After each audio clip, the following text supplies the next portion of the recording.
আসসালামু আলাইকুম রহমতুল্লাহ বরকাতু নিয়ামত কুদরত। আমি আজকে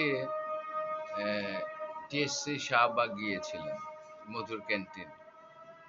তো ডাকসু ভবনের দোতলায় করছে, কিন্তু ভিতরে যে আরো বড় প্রদর্শনী ওইটা তালাবদ্ধ, ওয়ার্কিং ডেতে, বিকেল বেলা বা দুপুর বেলা এই সময় তো মানুষ দেখবে।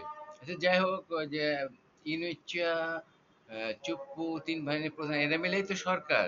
তাহলে এরা সবাই দায়ী যে প্রথম মাসে 11-13 মাস হয়ে গেছে, প্রথম মাসে আবু সাইদের বাবা মাকে 1 কোটি টাকা দিয়ে এবং এইভাবে যে 7,000 পঙ্গু হয়েছে এবং 3,000 শহীদ হয়েছে, এদের ব্যাপারে এরা এখন ভিক্ষা করে বেড়াতে কান্দতেছে।